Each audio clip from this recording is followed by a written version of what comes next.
Well, the election cycle that seemed like it would never end technically still hasn't. A recount is currently underway in Wisconsin with additional challenges in Michigan and Pennsylvania. Joining us now to discuss her push for the recounts is Green Party presidential nominee Dr. Jill Stein. Dr. Stein, you say that your goal here is not to change the results of the election, but to ensure the accuracy of the count. My question is, why then did you choose 3 states that Mr. Trump won narrowly, but not a state that Secretary Clinton won much more narrowly, New Hampshire, which she won by only 3,000 votes?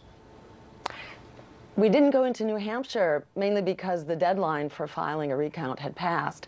But in fact, at the time that we launched the recount, 2 of the states had gone to Donald Trump. Michigan was still uncertain as to which direction it would go. And as far as I'm concerned, if we do find evidence that there's a systemic problem here with these machines, which are extremely unreliable, prone to error and human error and machine error, as well as to hacking and security breaches. If we find evidence that there is a systemic problem, we need to expand the recount. In my view, that's what the American voters are calling for, a election result and a voting system that we can have confidence in. Let me ask you a question, Dr. Stein. Do you know the largest switch of votes in a recount in American political history? Well, I can tell you one, for example, in Toledo in 2004, there were 90,000 votes that were marked blank, which were discovered actually not to be blank at all, and those when a hand recount was done. And that would have been enough to have changed the outcome in Ohio. Unfortunately, that wasn't found until after the election was already called. Let me tell you, the biggest actual switch of votes in any election in U.S. history was back in 2000, when roughly 1,200 votes were switched from Bush to Gore. We're talking about 3 states, Michigan, Pennsylvania, and Wisconsin, that Donald Trump won by more than 10,000 votes. There's not a chance in the world here, Dr. Stein, that the vote is going to change in those 3 states. Chris, actually in Michigan, there are 75,000 votes which are blank, which are sky high compared to all other past elections. They are concentrated in Detroit.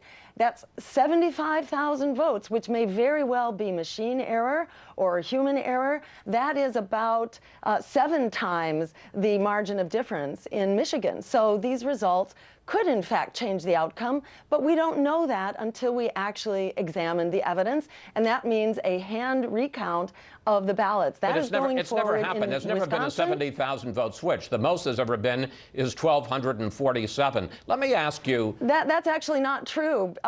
If the recounts were done in time, they could affect 90,000, and in fact, in Detroit, there could very well be 75,000. I'm talking, Dr. Stein, about recounts that actually happen, not ones that could have happened. That's because we don't do them, and in fact, we should do them.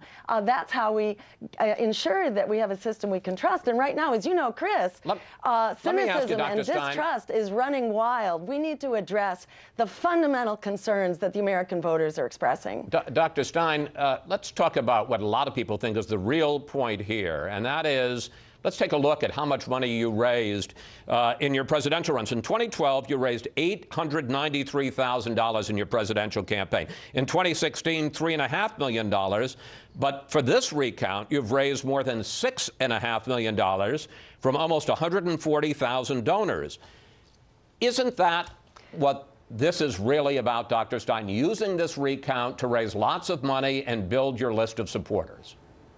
Let's be very clear. This money is going strictly into a segregated account, which can only be spent on the recount. So this money is will be completely used, and we'll be lucky if we can cover the costs at the rate that there is a bait and switch going on here. In Wisconsin, we just saw the costs triple. So to my mind, it really underscores why we need a fundamentally secure voting system that has built-in safeguards, that should have automatic audits, recounts. We need to get rid of these voting machines, these electronic touch screens, which have been proven highly vulnerable to tampering, to hacking, to human and machine errors. So the fact that you have 140,000 donors is purely coincidental, Dr. Stein? Well, put it this way. The American people have made it very clear what they want done here. Chris, coming out of this election, wait. I don't think the American people... Wait, where do you get off saying the American people... Where do you get off saying that the American people are calling for this? I think the vast majority of the American people think we should accept the result of the election. 80% of Americans said that they were disgusted with this election. And we know that about 90% of Americans do not have faith. It may have been the choice they had. I don't think it was the system or a demand for a recount. This is a time that people have an entire loss of faith in our political institutions.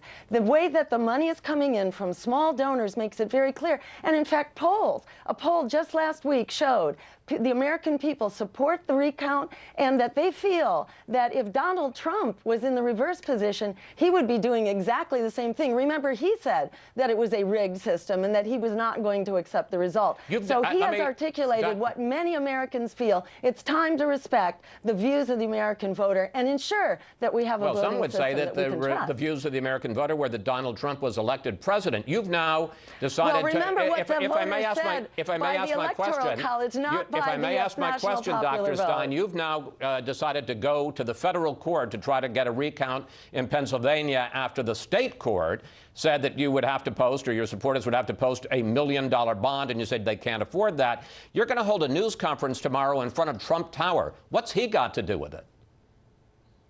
We want to hold this conference where America will see that we are standing up for everyday Americans who do not have confidence in this election system, who have lost confidence actually in our political system. And we are standing up loud and strong to say that we will not be intimidated. We will not be frightened by having to jump through all these legal hoops. We say, what is Donald Trump frightened of? Because he is obstructing, he is delaying these cases. How many votes did you get?